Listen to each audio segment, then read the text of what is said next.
في أحوال الطقس، وكما كان متوقعا شهدت بلادنا نزول زخات مطرية مصحوبة بانخفاض في درجات الحرارة الليلة الماضية واليوم. هذه الأجواء ستستمر حتى يوم غد، وستتراوح درجات الحرارة ما بين 0 درجة كأدنى مقياس و19 درجة كأعلى مقياس.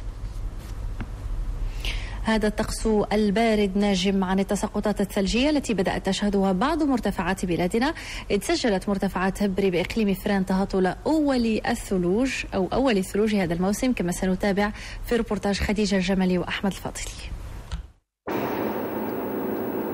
لا تكتمل معالم فصل الشتاء بمنطقة جبل هبري دون هذه المناظر، إنها أولى التساقطات الثلجية،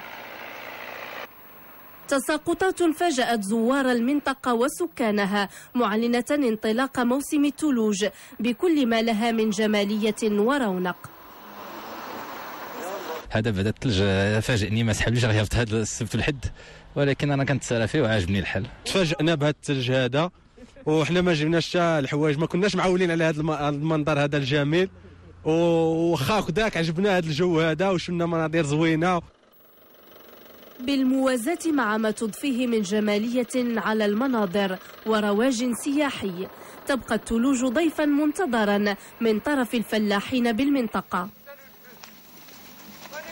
جاتنا الثلجة في واحد الوقت المناسب اللي كنا كننتظروها تجي، وجات الحمد لله. ودابا راه الكسيفه ان شاء الله، واخا ما كانتش معنا من قبل، دابا هاد الخيرات غتشبع ان شاء الله. هادشي اللي كينتظر الفلاح راه وصل، والله يكمل بخير وعلى خير، ونتمنوا على الله يكون العام مستمر بحال هكا ويكون الخير.